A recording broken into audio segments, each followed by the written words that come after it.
Live from the 607 is the ODPH Entertainment Edition, where we're talking movies, comics, TV, and more. Why don't you join in the conversation? Hashtag ODPH, because here we go.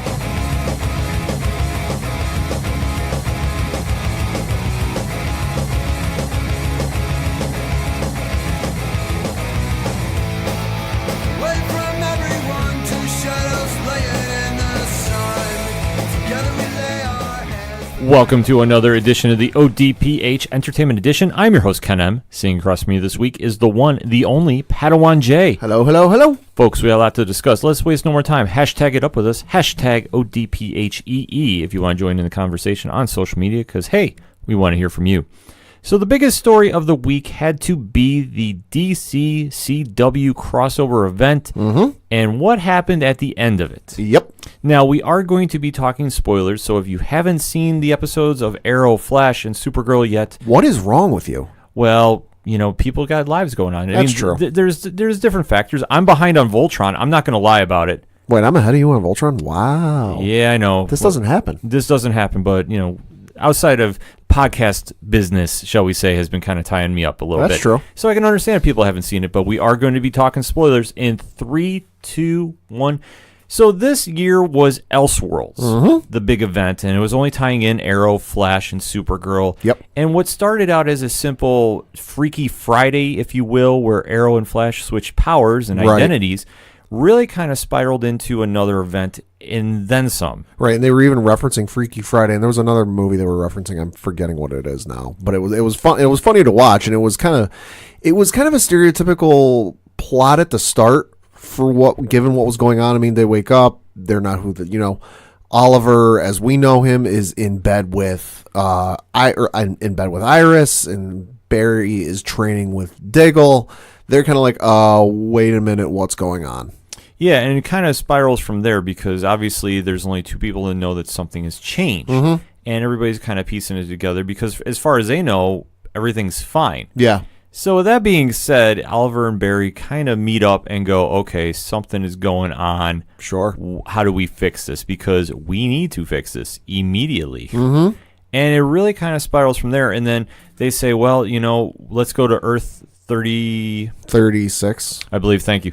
And go talk to Kara in the Supergirl universe and kind of find out what's going on. And as they go over, she sees, well, there's nothing really wrong, so I'm not sure what's going on. Well, yeah, I think at one point they look at her and they go, who are we? She goes, you're Oliver and you're Barry. Yeah, and to the delight of those two, finally somebody realizes, okay, we are all right. I'll say, because in the process, before they got to Kara, they were in Star Labs, and they were, because in no matter what universe they're in, if you have an issue, you go to Star Labs. Right. Comics, TV, movies, assuming they've been introduced in movies, you go to Star Labs. And what do? They don't believe them, and they lock them up in their, metahuman prison chamber. Yeah, well, they're obviously trying to figure out, okay, what's going on, because obviously both Oliver and Barry are acting very un-Oliver and Barry-like. Right, they're acting how we know them and how we expect them, but to them it's like, all right, this ain't all right. Yeah, and then obviously when they do the time jump, they do wind up on the Kent farm in Smallville, Kansas, and a certain theme was getting played. I got real excited. Yes, the theme song of the old Smallville TV show. Right. Which was a very cool tip of the hat, because obviously we're dealing Elseworlds. If you know anything about DC Comics, that's kind of when they write stuff in an alternate timeline that's away from their time continuum. And obviously they kind of bend the rules a little bit. So, sure. And then we see the return of Tyler Hoechlin as Superman. Yep. And he, obviously at the end of this, I'm going, why doesn't he have his own show yet?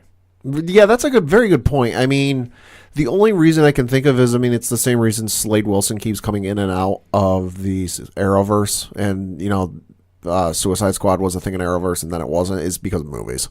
Yeah, that's the only thing I could kind of think of, but obviously I'm getting to the point, and I'm going, you know what, he's done such a good job on the episodes he's been on, and obviously I don't want to see anybody get their show canceled to bump another one on, but it's just kind of really puzzling that Tyler hasn't gotten his own show yet. Right. Or at least they haven't tried doing maybe a Justice League show. They could be building to one.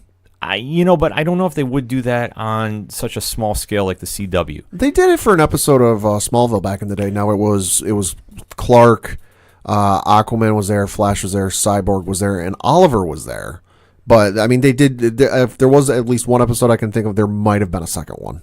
Right. But obviously, for long term, they haven't really gone that route. Right. So obviously, to see what's going on, well, that's where we're kind of waiting and kind of trying to figure out what's going on. And I will say this: the cool thing with when they play the Smallville theme song, that was for those of you who've seen Smallville, and if you haven't, you can find it on Hulu. It was cool because that was the actual farm they filmed on for 10 seasons of Smallville. Yes, which was very, very cool to see. Uh-huh. And obviously, they do their time jump and they come back. And then we kind of find out that there's a character known as the Monitor that is kind of testing the strings, so to speak, of our heroes that are on Earth 1. Right. Granted, if you know anything about DC, they do jump around from Earth to Earth a lot. Yep. So bear with us if we do confuse you. But obviously, the Monitor at this stage has handed a powerful book to one Dr. John Deegan, played by Jeremy Davies. So at this point, Deegan is kind of testing around with the timeline. Sure. And really, there's no rhyme to his reason for what he's doing. Right. It almost feels like at the start, like it's like if somebody comes up to you, hands you the keys to like a real fancy car, you know, Porsche, Lamborghini, whatever it is, and they say, "Here you go, have at it," and they have no idea what to do with it. Right. And obviously, Team Arrow, Team Flash, and now Team Superman, or Supergirl rather, are now teaming up to figure out, okay, one, what's going on? Right. And two, how do we fix this? Yeah. Because obviously they know something is wrong. And as they start delving into the mystery of it, they wind up going to Gotham City, which has never really been done on Arrow thus far. It's been mentioned. There's been a Bruce Wayne line drop here and there, a Bloodhaven comment. Yep. But never really were going to Gotham. And then they do go to Gotham to track down Deegan because Deegan has something to do with Arkham Asylum. Yep. And lo and behold, they come to Gotham City and they don't find Bruce Wayne, but they find Kate Kane, played by Ruby Rose, Batwoman. Yep. And now that we kind of have an idea of what's going on, that there's something that has driven Bruce Wayne to leave Gotham for 3 years. Right. Now, it's never been said before on Arrow. So for me, I'm going, okay, what storyline could have done this? See, didn't think of it at the time, but kind of thinking on it now, it almost reminds me of if there was a continuation to the Arkham video games, where you have the end of the Arkham games and it's kind of assumed Batman's dead, but we're not really quite sure. It's kind of left up in the air. It almost feels like a continuation of that storyline where, you know, things went sideways. He, you know, his identity got revealed. He had to leave, and it almost like maybe not a direct sequel kind of thing, but like that's the kind of vibe I'm getting off of it. It was kind of the vibe, but there was a little Easter egg that we found later in that episode because now we're switching to the second episode of the crossover. Yep. In Arkham Asylum, you see the Mask Bane War in the last of the Christopher Nolan trilogy. Yeah, that was incredible. And, you know, obviously if they're saying it's playing off, he's been gone for 3 years, one can assume that this is 3 years after The Dark Knight Returns. That's a very good point. Yeah, which obviously we haven't really delved in. Right. They're tying into it. So if they're going that route, it's a heck of an Easter egg and a heck of 6 degrees of DC Comics. Right. To go on. That's crazy. You know what? I didn't even make that connection. Yeah, I saw it and I recognized. I was like, "Oh, cool! That's the Bane mask from the Christopher Nolan movies." But at no point did I go, "Hey, what if this is 3 years after Batman quote unquote dies?" Right, because that was the one thing that I was not sure about when that was going on. But the more I started thinking about it, I go, "You know what? That makes sense." Yeah, and if they're tying into it, that's a heck of a tie-in because as far as it's been publicly known, the Batman movie trilogy of Christopher Nolan has never been tied into the CW universe. No, and the only kind of hiccup or wrench that I can see thrown into this theory, and people may be sending it to us now as they're listening to this, there is the ending where Joseph Gordon-Levitt's character, who we find out is Robin, goes to the Batcave, and the floor rises up where the cave would be. and it's kind of presumed he's going to take up the mantle. So the ergo, okay, well, where's that character? Right. It may not be Joseph Gordon-Levitt. I'm sure he would love to play the character on TV if he's got the availability to do it. But it kind of begs the question. Okay, well, if this is tying off of the Christopher Nolan movies, where is he? Right, and that's a whole other ball of wax that we're just going to throw that theory out. Hit us up on the social media and let us know what you think of that, because that was the first thing I thought of. If he's been gone for 3 years, and then maybe they're going to explain, I guess, the back end of that story tying into Nolan's Batverse. It may be something they flesh out. Because I don't think anything's ever been officially announced, but there's been heavy rumors that they're going to be doing a pilot or at least a season of Batwoman. That may be something they explain in the pilot. Right, that is something that they have been exploring, and I know it's been heavily rumored. And obviously, after seeing what we've seen on the crossover, I have to say I'm all for it. So am I. I thought that they definitely established the character of Kate Kane as Batwoman. I mean, granted, didn't really overtake the episode, but definitely held her own with the rest of the established DC heroes. Plus, it's a different take on the Batverse, if you will, because we've seen Bruce Wayne a lot, and I've got no issue with it. They're great movies, some better than others, but we've seen Batman for going on 40 years. Mm-hmm. It's a different look at it's a different side of the coin where, okay, we can take some of these Batman stories, put a twist on them with Kate Kane. Right, which will be great for TV, because I think there's a lot of room to really explore the character and see where it goes, that you don't really have to step so much on the Batman mythos. No. And you can forge your own path, which I think is great. And I'd love to see if they're going to do that. I don't know yet. I mean, I've heard that they are talking about doing a pilot trailer. It's been rumored. We don't have any guaranteed 100% fact to this. Right. But I think if you really love the character, definitely start hitting social media, start hitting up the CW about it, start hitting up everybody that's tied into the DC side of things, and make your voice heard. Yeah. Because I think that there is definitely a place for Ruby Rose to be playing Kate Kane on TV. Yeah. Think so. Absolutely. Because obviously after this episode, because as we see, our heroes are now in Arkham and exploring the office of Deegan there, and then obviously he knows something's going on, so he is trying to throw everybody off. He unleashes everybody from Arkham. Yeah, and then you start seeing the nameplates on the doors. Yes, which definitely a lot of Easter eggs here and there. Mm-hmm. And then there was one that we saw that it took me to the 3rd episode to figure out who it was. Okay. And that was the Psycho Pirate. Yep. Because it didn't hit me at first that he was in this Arrowverse. Right. And I figured, okay, well, if you know anything about that character, most recently he's been in the Tom King run of Batman in the I Am Suicide portion, which, if you haven't read that is phenomenal. Right. But I'm going to kind of calm down my fandom right now. But just to see where he is, and where his most prominent story has been, obviously the footnote was placed, and I'm going, you know what? Would they go there? I don't know. Right. But I thought it was a nice little touch there that they decided to put him in the mix. And as we see, the heroes are going in there, and they think they come and they triumph, and then all of a sudden the Monitor pulls the rug up underneath them and gives the book back to Deegan. Yep. After the heroes have defeated the villains, as we see Nora Freeze, the wife of Mr. Freeze, is fighting Killer Frost. Yeah. And that's kind of a weird, that's a cool combination there. And it wasn't one they outright said. That was one you kind of had to pick up on. It's not like they said, hey, here's Nora Freeze. No, you kind of had to put 2 and 2 together. Yeah, which, I mean, for being Earth 1, they definitely were flipping around a bunch of different ideas going into it. Sure. And I really thought they really nailed that point home that, yeah, this is Earth 1. This is the quote-unquote DC universe. Mm-hmm. This is the one that we all know. But they definitely threw a lot of different Easter eggs in. Oh, yeah. And as you start seeing when they're pulling in other heroes from other Earths, as we saw John Wesley Shipp's Barry Allen from Earth 90, yep. A little footnote to when The Flash was on in the year 1990. Yep. He comes in and sees John Diggle from Team Arrow and Yeah. says, John, where's your ring? Yeah, which you've been saying for, Lord, what now? 7 years? 7 years. I've been saying he's John Stewart. Yeah. And I've been waiting for somebody to finally admit this. And now we're going to have it because I've read everything after the crossover I've read has said that he is going, that they're not done with that story just yet. Don't close the book on that story. Yes, which is about time. About time. I'd say so. I digress. I could get into a whole rant about like why this should have been done about 3 seasons ago. But I'm going to hold off on that because we're going to talk about still Elseworlds. And as we get into it, The time is flipped again. Oliver and Barry are back in their own bodies. Yep. And now they're the Trigger twins who are wanted criminals. And it's kind of a combination of different Earths at this point. Yeah. And Deegan is now making himself Superman because he wants to be the one that saves the world.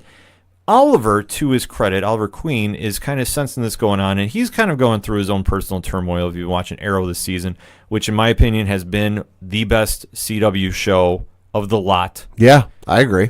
That I think they've really taken a hold of making this. If it's going to be the final season, they're going to go out with a bang. If not, they got everything back in the right direction. Oliver is sensing that, there's stuff that has to change, and there's stuff that really needs to, there's something going on that is not really going to settle once all the smoke is done. So he winds up getting a meeting with the Monitor. Well, forcing his way in, but still doing it. And there's a conversation that we are not really privy to, but Oliver is kind of understanding the gravity of the situation. That this is not just exactly, I'm empowering somebody who has evil intent to dominate the world. Right. And as they're kind of going, it's alluded to that a deal has been exchanged. And obviously, when Oliver comes back to the team and they're doing their body swaps and such, and they get their powers back, they find a way to beat Deegan. Yep. Without going into full details. But obviously, at this point, we have Brainiac 5 coming over from the Supergirl universe, Martian Manhunter, which is about time because he was out. He was out of Crisis of Earth X. Yeah. I still haven't forgotten that. He's now involved. They tied in enough characters that weren't really involved in the last crossover. And my only complaint, which we were definitely conversating with fans on in social media, right, is this book had no history of Kara Danvers and Superman and Lois Lane at this point. Right. So when they started implementing Alex Danvers, Jimmy Olsen as random civilians into the mix, my question was, how are they involved in the mix? Right. Without being explained in the universe. Right. I mean, they did eventually explain it, but it was one of those things that, it could have been placed a little bit better because you find out later in the episode when Kara is talking to Clark, and she's kind of looking back on everything that happened, and he makes the line, well, it doesn't matter what universe you're in, you and Alex will always have each other's back. So I know you and I were kind of thinking, well, wait, if this book doesn't have any memories of Kara, that's why she's locked up. How does he know Alex? Presumably that was the Alex Danvers of Earth 1. Right. Presumably, but it was never really kind of clarified. I guess that was my only knock on the crossover. That portion was just kind of, I want to say, shoehorned in. Right. It really wasn't explained in detail of, okay, how is Kara's supporting cast now involved? If there's no history of her on Earth 1 or in the book that has been empowered by the Monitor, then how are they involved? See, that was the thing. That was the thing that was okay, maybe because she had now been in contact, it was starting to implement some of her memories, and thus that's why they'd be involved. Well, and then the only other thing I can think of is because the universe was degrading, the cosmic barriers, if you will, were falling apart, that maybe it allowed some weird cosmic mumbo jumbo where there'd be a connection and there'd be memories and stuff. Yeah, I mean, that might be, and I think that's the only thing that, granted, it's not a major factor to the story. It was just something I was nitpicking about. Right. And definitely I was having a lot of great conversation with all of our listeners on social media, so thank you very much for that. It was great having the conversation about that, because I was just sitting there, I was like, this really doesn't make sense. But to the overall scheme of things, it definitely didn't really matter, because at the end of the day, the heroes defeated Deegan. Oliver is very coy about what is going on, and he's never really said about what his talk of the Monitor was. Right. And then we get to the final shot, because at this point, Ruby Rose has now kind of established the world's finest with Kara Danvers. And, Batwoman has now established this with Supergirl. So they're kind of leaving a footnote that they're going to have more history coming down the road. They're now establishing that the heroes know that something's going on, and Oliver is kind of sensing that there is more to the story of the Monitor than he is willing to tell anybody right now. And obviously, that there is some deal that has been struck. Yeah, man, I'm just thinking about it now. A lot of people think that Oliver is sacrificing himself, and that very well may be true. Thinking off the top of my head, what if he is sacrificing his relationship with Felicity? I don't think they would go that route. I will explain this, though. Okay. Because as we go into, there's been the popular theory of this is now there's been a deal struck between the Monitor and Oliver. I don't think that they would go near Spider-Man One Moment in Time. Okay. With the whole, if how that relationship dissolved because he made a deal with Mephisto. Right. And just how not on the same level of the clone conspiracy, but like it's 1A, 1B are just messy situations that if you bring up to average fans, you're going to get very, very polarizing arguments. I don't think they would try doing that with the CW, DC Universe. I don't think they would, because then you're teetering on different stuff. Sure. See, I just think that it's not as detailed as we all think it is. I know Coach Stuffy from our sports show on the ODPH was chiming in, and he's saying the same thing. Oliver's going to sacrifice himself, and that's how they're going to end Arrow. Right, which doesn't make any sense given what they announced at the end of the episode. Right, because at the end of the episode, we see Deegan is now locked up in Arkham Asylum, and in the cell next to him is the Psycho Pirate, who drops a very infamous line, and then all of a sudden we see the graphic, Fall 2019, Crisis on Infinite Earths. Which I think my only knock with this episode was they didn't outright say it up until that point, but they were kind of tipping their hand a little bit that there was more to this than just, hey, we're going to cross over for 3 episodes and then that's it. Well, if you've read Crisis on Infinite Earths, and it is a very classic story by Marv Wolfman and George Perez from the 1980s, and if you know their work from the New Teen Titans, enough said. Yeah. They're an iconic duo in their own right.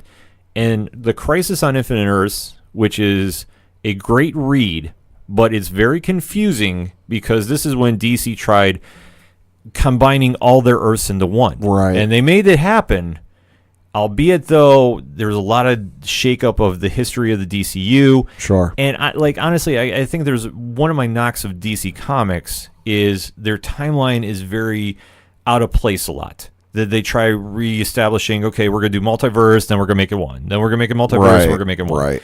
And obviously you can see recently with the New 52, and now they're doing Rebirth, and Rebirth has been phenomenal. Don't get me wrong. And they're having a great backstory to explain the New 52, which from like a reader's standpoint, I understand that you want to get new readers, and you're going to reboot your whole story, your whole universe. And they had a good story to explain it, but now I think they're explaining with bringing in the Watchmen, this is why they're doing it, and this is why it makes sense. But from a fan standpoint, it's just confusing as all blazes. A little bit. Yeah, which I probably just confused all our listeners about, and I do apologize. But getting back to the major point I'm trying to make is Crisis on Infinite Earths is one of the most classic DC Comics storylines ever.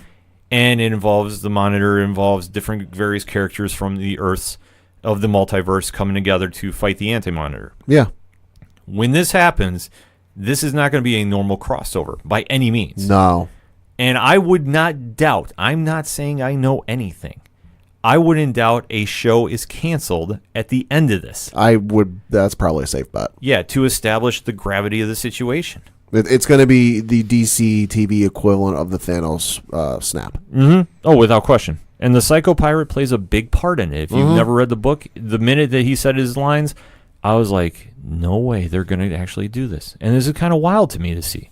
Yeah. Because this is going to be, you want to talk about an epic crossover, the stakes are very high with this one. Yeah, this is one that, you talk about it a lot with when Marvel's going to do a certain story for a movie, or even when DC's going to do a certain story for a movie. This is one that you cannot mess up. No, you can't. Because this is not going to go 4 episodes. I can't see how it does. Right. I really can't. I think this is going to go 2 weeks when they finally get it all said and done. Probably. And it's going to encompass everything, not just, the 4 that are connected. It's going to encompass Black Lightning. I think so. I would not doubt that Black Lightning is going to be involved. I know the Legends of Tomorrow will be involved. Oh, the Legends are going to have a hell of a time trying to get through this. Right. Well, they're obviously going to have a lot to do with it. The Supergirl universe is going to be involved. And honestly, like my early guess at this is they merge the Supergirl universe with the established DC one. I would say that's going to be my guess, because I know in past, like you said, they've kind of gone multiverse, singleverse. My guess is they'll keep multiverse just because it's real convenient for Flash storytelling, but they'll simply combine that which they need to. No, I think they go one. I think they make it universal. Like, I think to extend the gravity of the situation, and then if they want to go into, a different crisis down the road, because like I said, if you want to go through the lineage of DC Comics about this, there's many timeline events that they have done to reestablish their timelines and try cleaning it up and defining it and such. That obviously, I think that this one is going to clean up a lot, but I think it's also going to make a mess of certain things too. Probably. It's just how Crisis works out. I'm not making this a knock on any of the shows. But I think it's going to streamline the TV universe. Yeah. and you're going to see some certain characters go away. You're going to see new ones get added. I mean, obviously, this is going to reestablish everything. Yeah, it's kind of almost putting it back to square one in a way. Right. So the stakes, like I said, when this came out, this is what really sold the crossover. Elseworlds was a good crossover, in my opinion. It definitely did enough. It established Batwoman.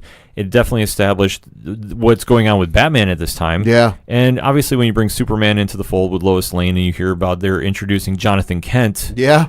At the end. That's going to tie into the factors, too. I mean, there's so many moving parts that are going on that obviously, in my opinion, this was just a prequel for Crisis. Right. It's, a to be continued, essentially. Right, because there's just so many moving parts going on with this. Like, this wasn't like a single event like Crisis on Earth X. Right. This isn't a, start, middle, end, done. No, and I think you're going to see little Easter eggs get built in Flash and Arrow moving forward, mostly in those two shows. I think Supergirl is going to have one here and there. Yeah.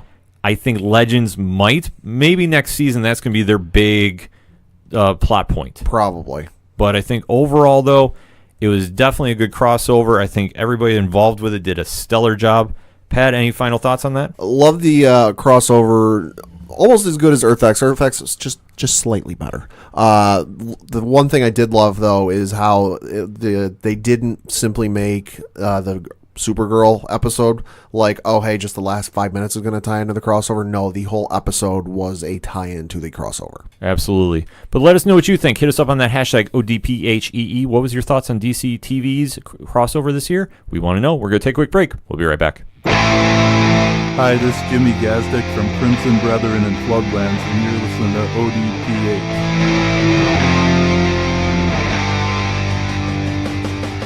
Coming back for segment number 2 on this week's ODPH Entertainment Edition, and there was a trailer that was dropped actually before we started recording, so we're kind of bumping around what we're talking about this week. Yeah. The official trailer for Hellboy was finally released. Now, Pad, myself, Brad Guy Signal, John Guy Signal, and Breon, our team from the ODPH that was at New York Comic Con, went to the panel, and it was, I would say that was probably one of the best panels of New York Comic Con. I'd say so. Definitely. David Harbour was just absolutely working the crowd and getting them to really just get more excited about the film. That if you walked in and you were kind of like, I don't know, I've seen it, I love the Ron Perlman ones, why should I check this one out? He really did a job selling it. Yeah. And we did get to see a teaser trailer, so to speak. Sizzle reel of sorts. However you want to define it. But when we left, I think everybody that was there was in agreement like, okay, I'm sold on this. Yeah. This didn't need to be like the hard rated R, dark, gloomy Hellboy. No. They definitely injected some humor and high action in it. And I thought like, okay, let's see where it goes, because I think they obviously want to get away from the original movies and kind of carve their own niche. So now as we see the new trailer has dropped. Pad, what is your thoughts on that? I went into the panel at New York Comic Con kind of neutral on it. Like, I liked the Ron Perlman ones, but I wasn't really, all amped in to go see another one. I was like, okay. Came out of it excited to see it. This one only just confirms it even further. It looks awesome. It looks like a kind of a blend of the Ron Perlman, a little bit of humor, but with, a slight more attention to detail with sort of, I guess, the Hellboy-ness you would expect. Yeah, absolutely. I think that this one was just really its own film. Yeah. But it wasn't something that I looked at and I was like, oh, man, this is just a cheap ripoff. Yeah. I thought that it just kind of came in. It felt brighter. Like, when I'm watching the film, it was like, it was just, I mean, obviously it's going to be a different director involved, so obviously it's going to look different. But it just kind of felt like a brighter feel to it. But it didn't do enough that, like, made me go, oh, I don't want to see this. And it looked cheesy. It didn't look right. And I thought David Harbour definitely looked like Hellboy. Yeah. And I know that it was just like, watching it, I was like, okay, I know he's not Ron Perlman. And that's the Hellboy I know. Oh, yeah, that's for a lot of people, that is. Right, but this is kind of like what equivalent to like with Batman. Right. And we see Michael Keaton, and then you see Christian Bale. Right. Obviously, two different characters bringing two different elements to the character. Right. But still great characters. So with this, I'm sitting there watching, I'm going, okay. And as you obviously see, he's going through, getting in, obviously, his origin story, so to speak. And just really kind of going through and finding his role in what it's going to be, because as according to IMDb, he is based on the graphic novels by Mike Mignola. Hellboy caught in between the worlds of supernatural and humans, battle an ancient sorceress bent on revenge, from IMDb. And obviously that's kind of the easiest way to describe it. So going in with that, I thought that it was definitely playing up to the role, and obviously It's been a long-standing Dark Horse comic book. Yeah. So there's a lot of history going on with it. And obviously you're seeing him just kind of go through getting inducted into the BRDP? Something like that, yeah. And he's obviously kind of getting his introduction into saving the world. Yeah. And obviously I thought the casting of Mila Jovovich as New Moon, the Blood Queen, is going to help a lot. Yeah. Because she does fantastic work. Obviously, everybody knows her from Resident Evil. So seeing her in the film, too, and what that's going to add to the dynamic, I think is really going to help. Yeah. So obviously, going in and seeing this, I thought that the monsters and the CGI, it looked good. Yeah. It didn't look, I guess, really dark. And I guess that's the kind of the focus point of the trailer that I'm going to say. It really looked like it was a brighter film. The monsters still looked great. Yeah, they look incredible. Yeah, the CGI looked great. And it kind of almost had like, when you're seeing him shoot his shotgun off, it kind of had like a camera angle. It just reminded me of the movie Wanted. Oh, okay. When you kind of see like there's projectile. And just, it kind of just reminded me of that. Or I don't want to say Triple X because that's not the thing, the Vin Diesel program. Yep. But it just kind of had like the bright action, high octane feel to it. Yeah. Which I'm going in, I'm going, you know what, this might be good after. Like this might be a surprise that I'm not expecting.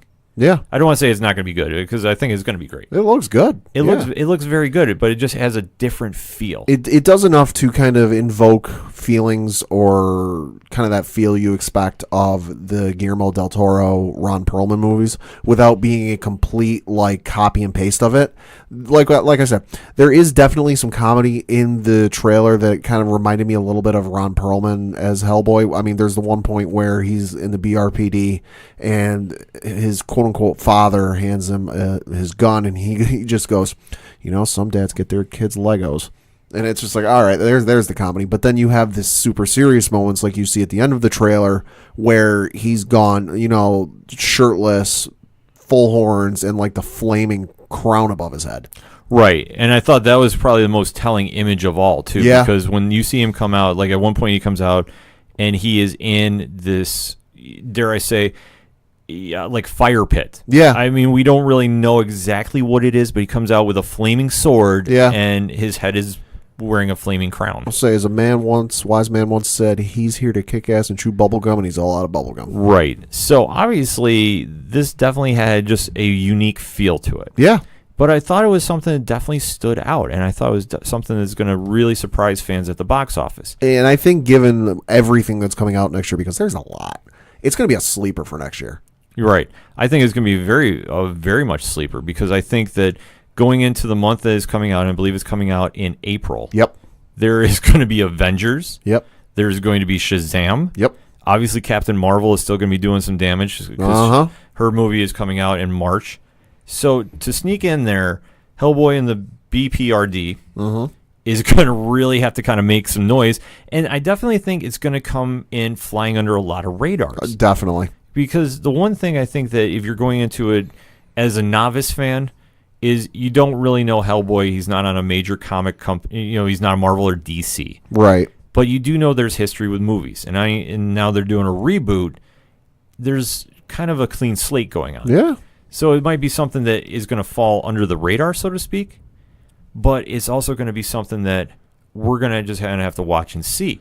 I think it's still going to do well at the box office. I think so. I don't know exactly when, because if it comes out early April and avoids Shazam, and I think obviously no movie wants to be messing with Avengers that weekend, I think that they can definitely do some numbers. And I think as long as it's going to be a quality film, people will hear about it word of mouth. Oh, yeah. I don't think they have anything to worry about, and I don't think there's going to be an oversaturation of superhero movies. No. I think, if anything, this is going to be a plus for comic fans, and I think they're going to come out in droves. Oh, I think so, because you have the Hellboy fans that are going to turn out in waves for this thing. You have the Hellboy movie fans that are going to give it a shot, just because they love the previous movies. It's kind of the unknown factors, the comic book fans or the movie fans that they're familiar with it, they've heard of it, but they're not really gung-ho everything Hellboy. That's kind of like the X factor. And like you said, if they've got it coming out the right time of the month, I think they'll do real well, because there's definitely a market for this. I feel like there's still kind of that cult following with the Guillermo del Toro films that like they're still beloved enough. There are still people who love them to this day that there's absolutely a market for this. Oh, absolutely, and they've done a very nice job of keeping Hellboy's name out there. I mean, he was a DLC for Injustice 2 when that game came out, and obviously, with going on the success of the Hellboy movies, and I know that there was a BPRD movie that really did not do well at the box office. No. I think that now that they're reestablishing that universe, they're reestablishing Hellboy, they're going to reestablish the BPRD, and I apologize if I messed that up earlier. I think that now is the perfect time to bring him back. I think so, yeah. Because if you're going to do a different direction, I mean, and obviously I don't think you needed to retcon him at the time, too. This is one of those situations where I still think Ron Perlman's character deserved a third movie, but I understand if they're rebooting. Well, you got to remember, there was a San Diego Comic-Con a few years ago, I want to say it was 2 or 3 years ago, where Ron Perlman was in the room because they were doing a panel for, I believe it was Pacific Rim 2. Mm-hmm. And Guillermo del Toro was there because if he wasn't directing, he was like a producer or something. Ron Perlman was in the room, and they were doing a Q&A. And somebody had the stones to go up there and go, "Are you going to do a Hellboy 3?"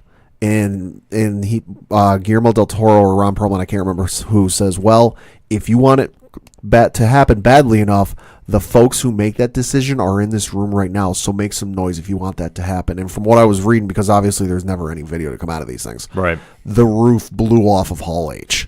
That it was that I was reading some writers who were in the room, they said I've been to more than one San Diego Comic-Con. That is the loudest I've ever heard Hall H. Oh, I believe it. I mean, Hellboy. So it almost I remember posting on Facebook on that I think Hall H just got Hellboy 3 to happen. Right, and I mean, like I said, I was surprised they decided to do a reboot. But I think from what we've seen from the new trailer, okay, they're going to go in a different direction with the character, so to speak. Right. And obviously, I don't know how this is going to pan out because obviously the hardcore fans might go in a little jaded about it. Sure. And obviously, because, I mean, Ron Perlman did an amazing job as Hellboy. I was really surprised when I hear he was getting recast. So he'd show up to hospitals for Make-A-Wishes for kids who really wanted to meet Hellboy, dressed as Hellboy. Oh, yeah. But David Harbour has embraced the character. Yes. So that's why, like I say, at least they have somebody who's a genuine fan and who's just really embracing the role. Like, for whatever reason, Ron Perlman's not coming back, and I don't know why, and I'm not going to speculate on it. But when they're doing this, at least they got the right guy to take over the reins. Yeah. That's my point with this. And obviously, from what we've seen thus far and getting reestablished in that universe, I think they've done an amazing job. Is it super dark? Is it super gritty? From what we've seen, bits and pieces. I'm saying it ain't going to be Guardians of the Galaxy, Sunshine and Rainbows. Right. But I think they've shown enough in the trailer that will generate some interest. Right. It's definitely going to be a comic book movie. That's for 100%. That's my lock, if you will. But it's not going to be your stereotypical. There's going to be humor in it. There's going to be some bright moments. But like if you're going into it expecting like tons of humor and comedy and happiness and fun, there will be moments of that. But you got to remember, this is a movie where the title character is called Hellboy, and he's fighting the denizens of hell. Yeah, this is going to be something that is going to be, the more we find out about the new reboot, is going to definitely sway a lot of people or turn a lot of people off. And you know what this might end up being? I just thought of this. This might be a very good litmus test for DC if they want to do a Justice League Dark movie. Yeah, because I think if they can establish Hellboy, I mean, granted, we're talking Dark Horse Comics compared to DC, but you're exactly right. If they can prove that a supernatural and a darker tone hero or team can work at the box office, by all means. Because I'm more than willing to bet they want to do it. It's just they might be a little gun-shy because, do people really want to see this? We're not sure. If Hellboy comes out and does monster numbers, no pun intended, I think it'll go to DC heads go, okay, a Justice League Dark movie will work. Well, I think they got a lot of different factors going on, too, because the Swamp Thing series is going to come out of DC Universe. Right. And I know there's talk, I mean, obviously with Constantine on the CW TV, albeit it's not the true Constantine, because obviously different factors are involved with the Legends of Tomorrow team. But I think you're absolutely right, Pat. I think the success of Hellboy is going to be a domino effect on a lot of different ideas for Marvel, DC, and any other comic book company that wants to get involved doing movies with darker supernatural toned characters. Sure. But obviously, after the final thoughts on the trailer, though, I think it looked great.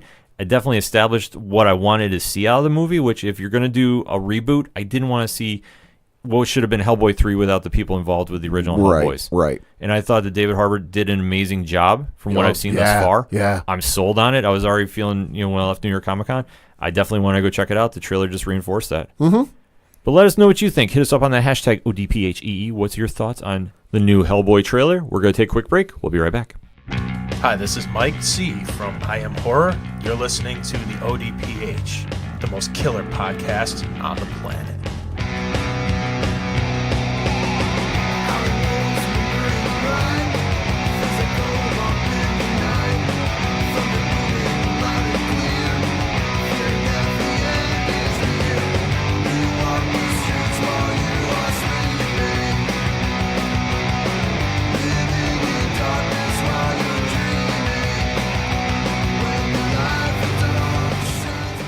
Coming back for segment number 3 on this week's ODPH Entertainment Edition, and there is a big movie hitting the box office this weekend. One would say it's going to make a splash. You could say that, definitely. DC is debuting Aquaman at the box office. My man. Now, we have talked about this on previous episodes, about the trailers, so we're going to kind of take this in a little different direction. We're going to sell you on why you should go see Aquaman.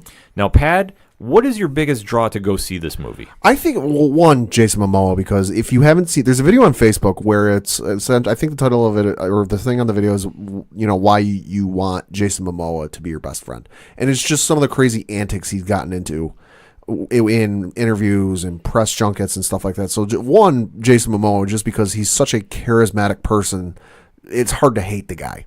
Two, having James Wan as a director, to me, is a brilliant move. It wasn't one that I ever sat and went, really? James Wan? It looks visually stunning. It looks incredible. It looks like they're not just doing a movie underwater, but they've got a fully fleshed out world. Right. For me, when I first heard they were going to do an Aquaman movie, I kind of went in with a little guarded, optimism. Right. Because obviously Aquaman's history as a character has not been the best, I would say. Right. Just my personal opinion. I think when Jeff Johns took over the book and really established him, that's when you kind of really sense that Aquaman wasn't more than a supporting character.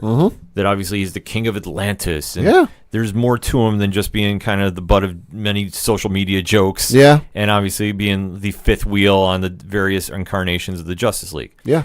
So obviously when they were going into doing a Justice League movie, and albeit they were doing this without going the Marvel route, DC was, about having every character have their own individual movie first to establish them. Sure. It kind of went in that we had an idea who Aquaman was, but the interpretation we were going to see in Justice League, we really didn't know. Jason Momoa has embraced the character. Oh, my Lord, he's made it his own. He has embraced the DC universe. He is waving the DC Comics flag like nobody else. And that is what you want to see from your stars that are going to jump in and obviously make a franchise theirs. Because the closest that we've had to Aquaman has been on Entourage, the HBO TV show, with Vinny Chase. Yeah. Which would have been incredible, but that's a whole other show that we're not going to talk about. But that's the closest we've had to an Aquaman movie. Yeah. And to now see it come to life, and it's looking, obviously the first thing that sells me on it is it doesn't look like anything we've seen from the DC universe. It's not the dark and gritty version, realistic, of Christopher Nolan. It's not the Zack Snyder, dare I say, darker toned DC universe. Even though I thought Justice League definitely had moments that it kind of was making the transition from the Batman Superman film into, maybe the next phase. This looks completely different to me. And I think when Jason Momoa was the standout character from Justice League, I think he definitely stole that movie and stole some scenes away from Affleck and Cavill. My man. Yeah. And he definitely was making it, dare I say, the Wolverine of that group, if you want to compare him to the X-Men. Yeah. That he was the standout character, much like Hugh Jackman was when the original X-Men movie came out. Yeah, I'd say so. So obviously to see him come to screen and really embrace the character and not treat it like, dare I say, Atlantean royalty. Yeah. But almost like the common man of the superhero team who was just embracing the fight. I thought it was a really interesting starting point for him. So now we hear, okay, the movie is coming out, and it's going to, and obviously you go through it, and you just, the original reaction is, okay, let's see what they do here. Right, because there's a lot of trepidation given DC's history. Obviously, Jason Momoa is going to act his butt off. He's a great actor, but he can only do so much with the story and how it looks. Right. So when James Wan created this universe for Aquaman, they definitely made it stand out. and definitely had, like, I don't want to say an alternate timeline because I know we've been talking about that on the shows here, but it definitely looks like something we haven't seen before from DC, Yeah. which I really like. I think this needs to be a fresh take. And the one thing that we're seeing is it's going to tie into various elements from Aquaman's history. Mm-hmm. The one thing that is going to be either hit or miss is the antagonists in the film. Right. Ocean Master is in it. Black Manta is in it. The Trench is in it. Mm-hmm. Now, to what degrees, we don't know yet. Because obviously there is going to be a main bad guy, Right. you would think. Or if this is going to be an original take and he's going to fight 3 throughout the film, dare I say, I mean, that's kind of a bold take on it. Yeah. But I think it could either work or it's really going to miss its mark. I would think it's going to work because, hindsight 2020, they've seen superhero movies in the past try movies with more than one villain. They know what works. They know what doesn't work. My guess is that given DC's history, and it's very messy with their films, it's very much hit or miss. I would think that they've kind of taken this much more carefully than they would have in the past, and they really don't want to mess this up because I think if they have another movie where the story isn't about the movie itself, but kind of the stuff outside the theater where, oh, look at how bad it's doing at the box office. Look at what the Rotten Tomatoes score is. Look at where if the focus isn't on, hey, DC's got a movie out with Jason Momoa in it and it looks really good and it's really fun. If the focus isn't on the movie, I don't think DC can recover from this. No, this definitely has to be a hit. And I think it just has to be a hit with the fans. I don't think necessarily the box office numbers. I mean, they should do well. Yeah. They should do, like, decently well. I'm not saying it's going to put up $100 million this weekend. No. I don't think that's a realistic take on it. But I think what they need to do is establish, okay, we can do a superhero film not named Batman and not named Superman, Right. and make it into a profitable franchise. Oh, so we can not only that, but we can do a superhero movie where their names might not even be mentioned. Right. Because obviously with the success of Wonder Woman, Yeah. that has really opened up a lot more eyes to the DC universe, or worlds of DC, however you want to define them. Because Marvel has had a stranglehold on the superhero movie market for a decade. Because they've established their brand, and everybody knows what comes with a Marvel movie. Yeah. With DC, they did not start out doing the shared universe. They kind of did their own things, and now they're trying to make it happen. And if that's going to be the plan going forward, which we don't know yet, Right. obviously we know that Jason Momoa is still going to be playing Aquaman. Oh, he's going to play Aquaman until he dies. Yeah, Gal Gadot is going to be playing Wonder Woman. That's the only thing that we know established. I'll say the vibe I get off of Jason Momoa is you're not going to have any stories of, oh, his future is in doubt because his contract is up. No, that dude's going to be playing Aquaman until he dies. Right, because he is embracing that. He's making that his own role, which I think is going to generate a lot more buzz to the character. Yeah, oh, yeah. Because when you have somebody that's that passionate about a role, Yeah. it's going to translate on screen. Now, whatever the take is going to be of the film, because I think if they try making it super gritty, it's not going to work. And I think if they make it super lighthearted, I don't think it's going to work. Mm-hmm. I think it's going to be kind of a balance of both. And just however it translates, what I'm really selling point on is they're definitely taking a lot of risks with this movie. Absolutely. And I think that they're going to succeed with it. And I think they are because they're obviously borrowing from great elements of his character's past. Mm-hmm. They have a great antagonist-villain lineup. Yeah. It might be a little too much. It might be a little overkill. But I think what they're realizing is they have one shot to nail it out of the park. Yeah. If they miss, They're done. they're done. But I don't think they're going to miss. No. I don't. I look at the trailer. It definitely looks visually impressive. It's stunning, the detail they've done with it. Yeah. And just a little intricate Easter eggs from what we've seen thus far in the Aquaman mythos is really been the selling point, that you're going to see how a hero becomes a king and a king becomes a hero. Right. It's kind of going to kind of be that, hero's journey story almost in a way. And it also looks fun. I mean, there's the one scene in the trailers that someone is flying Aquaman and Mara over a desert someplace. I'm presuming it's the Sahara. We don't know. But they're flying over a desert, and Mara just straight up jumps out of the plane without a parachute. And the pilot looks back at him and like, what? And Aquaman just goes, redheads, gotta love them. And he just jumps out without a parachute too. Yeah, he keeps his humor going, which I thought was very impressive. Yeah. Because obviously, like we keep saying, you want to get away from doing the same old same of the DC universe. And you also want to establish Aquaman as more than just a one line, my man. As cool and awesome as that line was, and as awesome as that scene was, he's more than that. Yeah. And that's where you really have to kind of establish him, because if you don't, and you really kind of get, dancing around the character, and you really have to kind of figure out where, he's going to stand out, this is where you're going to look at it. Because if he's cracking jokes at the beginning, and I'm not saying he has to go Guardians of the Galaxy and make everything super fun and super hysterical. He's not going to be Chris Pratt. No. He's got to find that balance, which I think is going to sell the character, because what I'm basically looking for out of this is I want to see a difference than what I saw with Superman. I want to see a difference than what I saw with Batman. It's almost like he needs to be a mix of Chris Pratt and then Chris Evans. Right. The funny humor of Chris Pratt, but then when at times come to dish out some business, I can put my serious face on. Yeah, which I think they need to do, because I've heard a lot of mixed reviews of it so far, but everything I've heard has been mostly positive. I wouldn't mind seeing a lot of Easter eggs get planted into the movie too, to establish for other roles, because with the desert you're saying, I think it's Kahndaq, which is the home of Black Adam, who is last I knew is still tagged with Dwayne The Rock Johnson. Yep, being the character. I haven't heard anything change from there, so we'll have to wait and see. But I wouldn't mind seeing something building up or tying into Shazam, because as we've seen with the Shazam trailer, they're still tying into the DCU, right, or Worlds of DC. So what I'm just saying with the film, though, in closing with it, is we've seen a lot of visually impressive things thus far. Yeah. They've really nailed the look of the character to give its own feel. That this is not going to be the same old Justice League movie we've seen. No. Which is going to be refreshing to see. Jason Momoa is extremely passionate about the role and has really embraced the whole DC, mantra of, it's us against Marvel. Yeah. And you can definitely hear stories about how he's autographed certain posters and just put DC is number one, or however you want to define it. And it's just something that he has really embraced the role of the DC universe. Yep. And I think for fans, that's going to resonate on film. And I think that you're going to walk out of there going, okay, I get it now. And now I understand what's so hyped up about the character, because if he's taken somebody that has been the long-standing fifth wheel of the Justice League and now has made it into a standalone character who could arguably do his own franchise, depending on what happens with this film, right?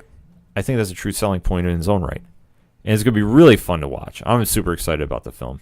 Mm-hmm. But let us know what you think. Hit us up on the hashtag ODPHE. What's your thoughts on Aquaman this weekend? Are you going to see it? Are you not? And why? We want to know. We're going to take a quick break. We'll be right back. Hey, this is Rob Kacharik from the band 607, Autopilot Off, and Walking Distance, and you're listening to ODPH.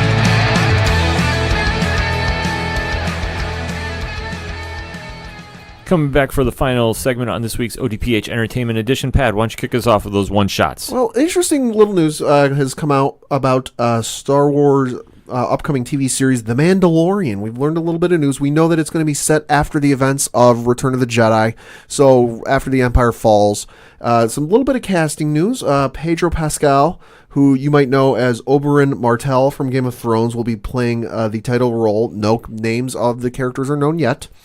Gina Carano, of course, of MMA fame, was also in Angel Dust in Deadpool, also in Fast and Furious 6, will be in it. Nick Nolte, who you might know from his role as Paddy Conlon in Warrior, will be in it. 48 Hours. Yep. Giancarlo Esposito, yes, that Giancarlo Esposito, Gustavo Fring is going to be in the show.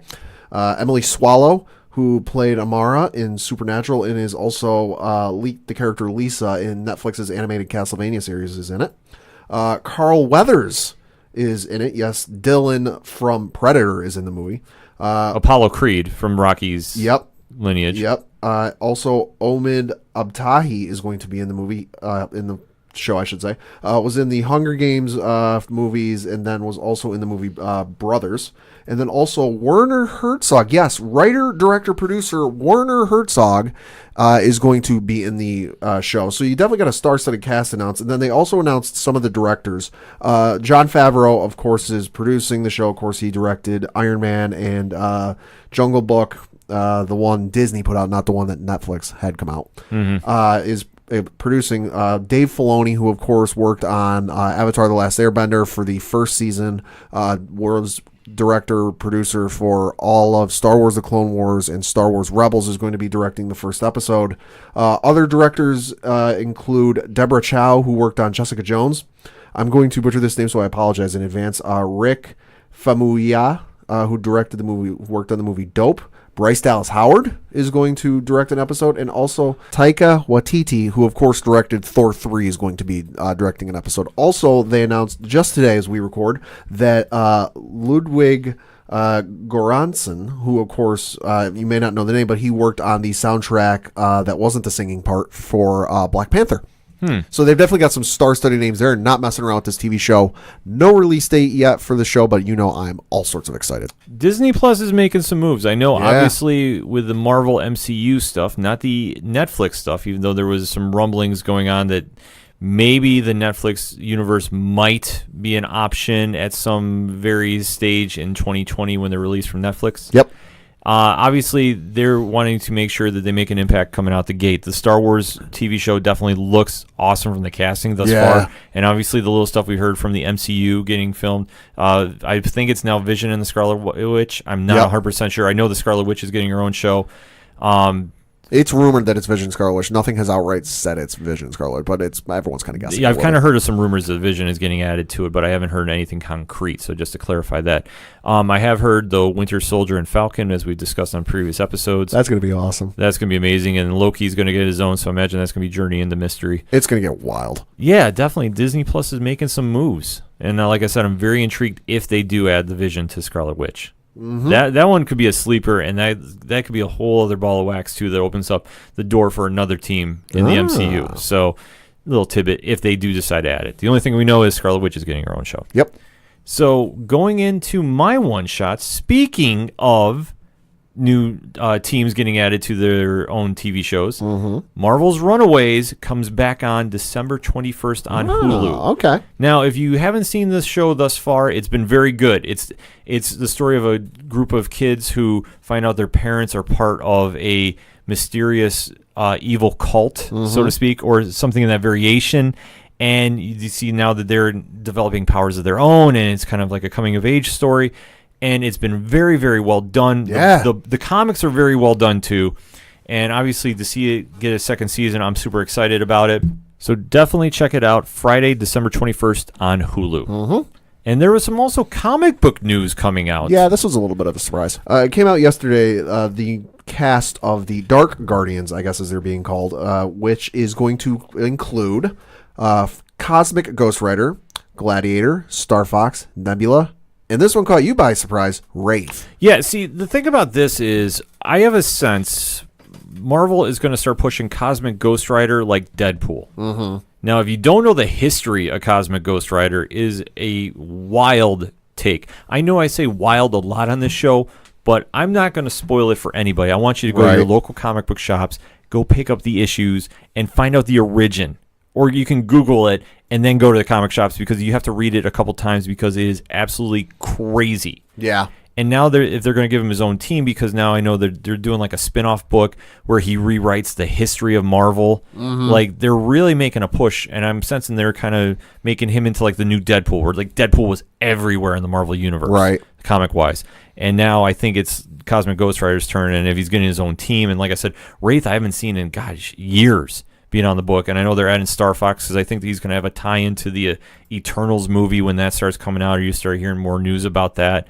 Obviously, he has ties to Thanos, so there's like a lot of moving parts going on with that book. But that wasn't even the biggest team book news going on. Nope. They announced also got announced by the writer Matthew Rosenberg. Tweeted out this quote: "This March, the world will meet the Uncanny X-Men." Of course, this being the relaunch of the Uncanny X-Men line. The team will include Cyclops, Wolverine, Mirage, Magic, Havoc, Multiple Man, Karma, Banshee, Wolfsbane, and Hope. See, there is so much going on with this, too. I think with the New Mutants movie going on, that's why they've added a couple characters to get involved. They brought Cyclops back from the dead, which I know is kind of very polarizing with fans. A lot of people like Cyclops. A lot of people really can't stand him. Wolverine, obviously, you knew when he came back from the dead, he was coming back to the X-Men. Havoc and Multiple Man being on there, I think is kind of an interesting touch. Yeah. And obviously, I mean, the question which we are probably going to find out is mainstays like Colossus and Jean Grey, who they just brought back too, Yeah. are nowhere in sight. Right. I think that's going to be the interesting thing to play forward and kind of see where it goes. Yeah, because this is a very heavy hitter lineup, but obviously looking at that squad too, I'm not sure what the direction is going to be because they did release another teaser trailer, or teaser promotional art, should I say, of Cyclops looking at like a bulletin board of ex-villains. Right, and it also came from the writer Matthew Rosenberg, who said, quote, Cyclops is making a list in Uncanny X-Men this March, and it's Cyclops just looking down. It's almost like a computer screen projection looking thing, where you see Beast, you see Omega Red, you see Apocalypse, Magneto. There's just a cavalcade of classic X-Men villains, and it's like, yeah, he's got a list, and he's coming for him hard. Well, you wonder if they're going to try making this like a take, which would be kind of weird, I guess, for me to see it if they're going to be like X-Force. Okay. Because like in the lineage of the X universe, the X-Men have always been like the play it by the rules book team. Yeah. Never really kind of crossed that line. X-Force in its various incarnations has been very proactive and not afraid to cross lines to eliminate threats. Right. I mean, there's been varying degrees of this. You can go through the history of them to find out. I know Cyclops kind of teetering towards the Magneto end of things and the Professor X lately. Right. I could see this being a route they're going to go with that team. But for that team, and especially the size of that team, I thought it was kind of very telling if that's the direction they're going to go. If he's looking at it and he's making a list of who he's going to go after, I mean, that's some heavy hitters. Yeah. It wasn't exactly talking your villains of the week. Right. So it's going to be interesting to see. The book is coming out in March, I believe you said? Yep.